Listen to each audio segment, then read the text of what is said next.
우리가 계속해서 사사기 이제 마지막을 향해 달려가고 있습니다. 사사기의 가장 큰 주제, 왕이 없다. 여러분 왕이 있습니까? 다시 한번 여러분의 왕의 자리를 확인하셔야 돼요. 신앙생활 오래 하게 되면요, 교회 생활을 오래 하게 되면요, 우리가 굉장히 매너리즘에 빠지게 됩니다. 그리고 또 교만하게 되고 완고하게 돼요. 신기합니다. 하나님이 있는데도 불구하고 하나님이 없는 것처럼 살아갈 때가 많아요. 내 기분이 말씀보다 우선하고 내 상황이 내게 주신 하나님의 음성보다 더 우선할 때가 많다는 거예요. 그래서 나타나는 그 모습이 무엇입니까? 분노예요. 내 생각과 다른 일이 일어났을 때 빨리 말씀으로 그 자리를 돌아볼 수 있어야 되는데 그 자리를 그렇게 돌아보지 않으니까 분노하게 되죠. 분노의 특징이 무엇입니까? 나를 죽이는 건 기본이고 누군가를 죽이는 거예요. 분노하게 될 때 여러분 안에 있는 상처가요, 누군가의 분노 때문에 다 그 안에 쌓여진 것들이죠. 그런데 예수 그리스도의 십자가의 은혜를 받았고 그 은혜로 우리가 이 자리에 서 있다면 여러분 그 분노의 자리를 우리 위에 대신하여 십자가 지신 예수 그리스도의 은혜로 덮을 수 있는 게 바로 믿음입니다. 그래서 딱 정해져 있는 거예요. 믿음을 택한 사람, 이런 사람들은요 쉽게 분을 내지 않아요. 분을 내도 그날을 넘기지 않아요. 기도하며 그 분을, 정말 기도로 그 분을 깨끗하게 정화시켜 나가는 것이죠. 그렇지 않으면 누군가가 죽기 시작합니다. 누가 죽을까요? 여러분이 가장 아끼고 여러분 몸과 마음보다 더 귀중하게 생각하는 사람이 다치고 죽게 되는 거예요. 저만 해도 그렇습니다. 제가 누구에게 가장 화를 잘 낼까요? 당연히 저희 아이들이죠. 제가 어떤 굉장히 피곤하거나 굉장히 불편한 마음이 있을 때 아이들 옆에 떠들고 할 때 어떻게 돼요? 조용히 해. 평소 같으면 야 조용히 좀 해라고 할 수 있겠지만 제가 안에 무언가 마음에 들지 않는, 무언가 내 뜻대로 되지 않는 일이 일어날 때 가장 편안하게 가장 이 감정을 표현할 수 있는 자리가 바로 저희 자녀들이겠죠. 그 자녀들 안에 뭐가 쌓일까요? 그 분노가 쌓이게 되는 것이죠. 어쩔 수 없습니다. 그래서 그 자녀들이 저의 모습인 거예요. 여러분 가장 내 주변에 아끼는 사람이 그 분노에 휩쓸리게 된다는 것을 기억하셔야 됩니다. 오늘 8절 말씀 보시면 또 이르되 이스라엘 지파 중 미스바에 올라와서 여호와께 이르지 아니한 자가 누구냐고 본즉 야베스 길르앗에서 한 사람도 진영에 이르러 총에 참여하지 아니하였으니. 레위 사람이 보낸 그 자기 첩의 시체를 받고 전쟁에 참여하지 않은 지파를 찾기 시작합니다. 그랬더니 길르앗 야베스가 나오죠. 야베스 길르앗이라고도 하고, 어느 지역입니까? 요단 동편 땅에 있던 지파들이에요. 므낫세 반 지파와 르우벤 지파와 갓 지파가 있었던 그 지역이 나중에 길르앗 야베스로 불리워지게 됩니다. 동편 땅에 있는 지파들이 여기 베냐민가의 성전에 나오지 않은 거예요. 그러자 그들이 모든 분노를 이제 누구에게 쏟아냅니까? 거기 쏟아내는 거예요. 우리가 하나님을 떠나면요, 다 사람 탓한다고 제가 어제 말씀드렸죠. 다 사람 탓입니다. 하나님이 없으면 다 사람 탓이에요. 그래서 어떻게 합니까? 10절 11절에 보면 그들을 다 진멸합니다. 왜 그들을 진멸합니까? 약속을 지키고 나오지 않아서. 이런 이스라엘의 베냐민의 죄악을 우리가 진멸하고 하나님의 진노를 대신해야 되는데 나오지 않아서일까요? 아니에요. 그들의 발등에 지금 어떤 일이 떨어졌어요?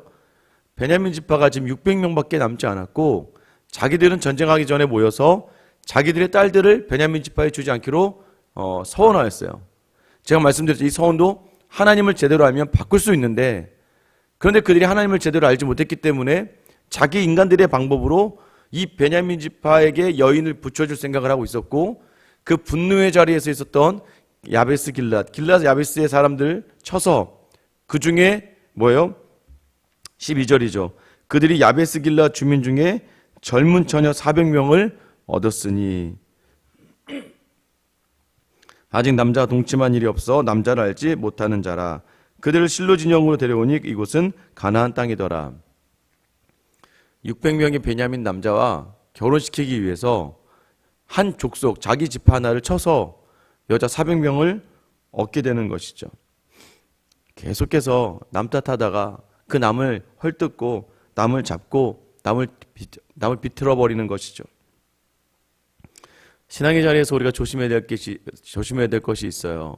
특별히 이제 자라나면서는 어떤 자리일까요? 전부 다 부모 탓. 왜요?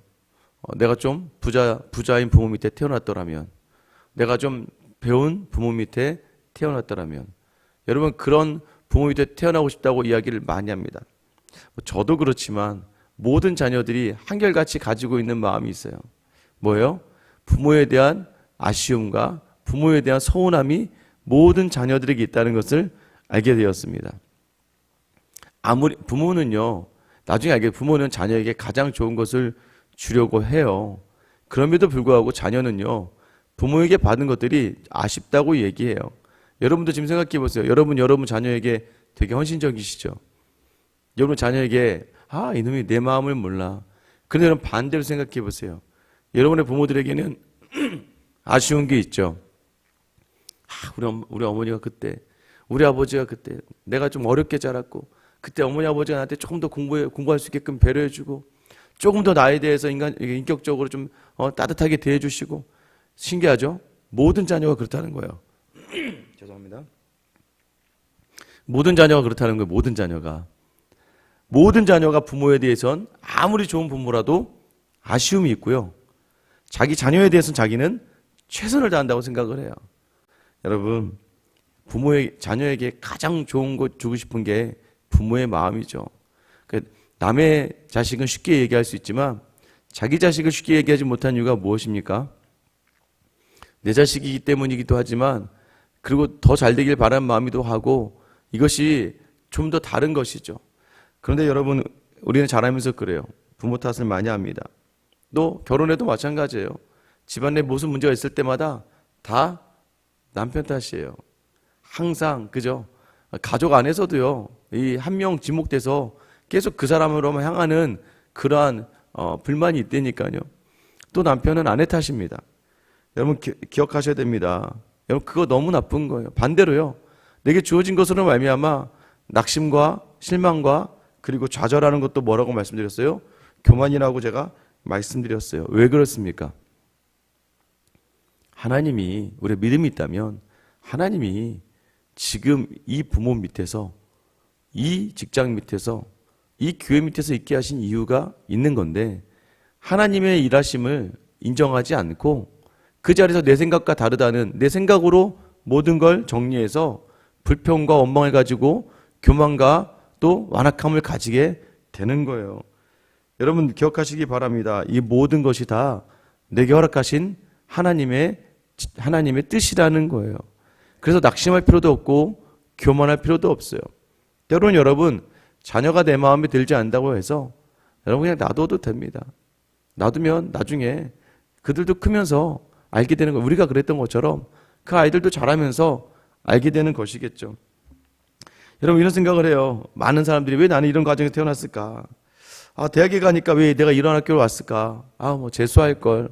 내가 왜 이런 직장에 왔을까? 내가 좀 더 내 능력이나 다른 직장을 갈 수도 있었을 텐데. 결혼했는데 뭐가 안 맞고 사는 것이 사는 것이 안 사는 것보다 나은 것 같아. 안 사는 것이 나은 것 같아라고 생각할 때도 있고요. 여러분 그때마다 이 사람 탓 저 사람 탓하다가 무너지는 우리를 보게 됩니다. 여러분 다시 한번 기억하시기 바라요. 모든 것은 하나님의 주관하에 우리에게 허락하신 자리라는 거예요. 거기에서 만족하고 자족하지 못하면서 어떠한 감사가 우리 삶 가운데 있게 되겠습니까? 알게 되는 거죠. 시간이 흘러서 너무나 놀라운 것은 내게 있던 그 모든 자리에 있던 어려움과 아픔을요, 잘 활용하려고 주시는 하나님의 기회의 시간이 우리에게 주어진다는 거예요. 세상에서 주는 어려움과요, 세상에서 받는 고통과요, 세상 속에서 위기는요, 성도에게는, 믿음을 가진 사람들에게는 기회가 되더라고요. 다윗에게는요, 골리앗은 기회인 거예요. 모세에게요, 바로는요, 기회가 되는 거예요. 세상의 힘과 세상의 억압과 어렵고 힘든 모든 상황이요, 믿음의 사람에게는 어떤 기회입니까? 하나님을 바라볼 수 있고 하나님의 힘을 경험할 수 있고 하나님의 함께 하심을 경험할 수 있는 기회가 된다는 것을 여러분 기억하셔야 돼요. 하나님의 긍정의 마음을 가지고 가야 된다는 것이죠. 하나님 주신 마음은 그거예요. 내가 너와 함께 하는데 너는 왜 두려워하느냐. 우리가 조급하고 당황하니까 지금 당장 그 일이 이루어져야 마치 내게 하나님 복 주시는 것 같아요. 그런데 시간이 지나서 알게 돼요. 그때 거절하셨던 이유가 무엇이었는지를 알게 되고, 그러나 거절의 끝에서 더 좋은 것을 주시는 하나님을 우리가 경험하게 되는 거예요. 그것이 없으면 어떻게 됩니까? 그것이 없으면 무너지고 마는 것이죠. 여러분, 하나님을 주신 자리를 다시 한번 감사로 찾을 수 있게 되기를 축원합니다. 지금 문제 한참 어제도 월드컵을 보셨는지 모르겠지만 월드컵 경기가 지금 계속 한창이죠. 우리나라 축구 선수 중에 박지성 선수라고 있지 않습니까? 그래도 지금 손흥민 선수가 되게 유명하지만 한때는 박지성 선수 경기를 보려고 새벽에 잠을 깨고 새벽에 막 눈을 뜨고 한 적도 있는데, 박지성 선수가 항상 그런 얘기를 해요. 슬럼프가 오면 어려운 일들이 있으면 어떻게 그것을 극복했어요? 라고 물어보면 항상 기본으로 돌아가서 제일 처음 패스부터 다시 연습을 한다는 거예요. 다시 처음으로 내가 처음에 했던 거, 공을 잡고 공을 치는 연습, 공을 차는 연습, 패스를 받고 패스를 주는 연습, 그 시간에 심리적 상담을 받고 이런 게 아니라 그냥 다시 처음으로 돌아가서 그 자리를 돌아본다는 것이죠. 여러분, 신앙이 있는 사람이라면 기억하셔야 됩니다. 우리의 어려움과 아픔과 또는 좌절과 낙심과 또한 교만과 불평과 분노가 있을 때 여러분, 그 모든 자리를 이겨낼 수 있는 자리는 다시 기본으로 처음으로 돌아오는 거예요. 그 처음이 무엇입니까? 주님과 처음 만났던 그 은혜의 자리에서 내가 처음 주님께 드렸던 모든 자리들, 처음 주님께 드렸던 마음으로 섬기는 자리들, 여러분 그 자리를 가다 보면 하나님 반드시 그와 함께 역사하시는 성령 충만의 은혜를 주시는 줄 믿으시기를 축원합니다. 여러분, 내 손을 떠나기 전에 지금 이스라엘 백성들 보세요. 베냐민 지파 살리겠다고 길리앗 야베스 족속 자기의 민족을 치고 있음에도 불구하고 자신들이 스스로가 정당하다고 지금 이야기하고 있는 거예요. 여러분, 얼마나 오묘합니까? 결국에는 가나안을 진멸하라는 그 진멸의 자리를 놓쳤을 때 또 무엇입니까? 미스바에 모여서 베냐민을 칠 생각이 아니라 온 민족이 모여 회개할 수 있는 자리를 놓쳤을 때에 지금 내 손에 지금 내 안에 그 모든 것이 가능할 그 순간 다시 회개의 마음으로 다시 하나님의 마음을 담을 수 있는 것을 놓쳤을 때 일어나는 가장 큰 비극을 오늘 본문이 보여주고 있는 거예요. 여러분, 어쩌면 정말로 이 사람 살리려다가 내게 아끼는 또 이 사람을 죽이게 되는, 둘 다 잃게 되는 그런 비극이 우리에게 있게 될 수 있다는 것이죠. 왜 그렇습니까? 하나님이 내게 주신 자리예요.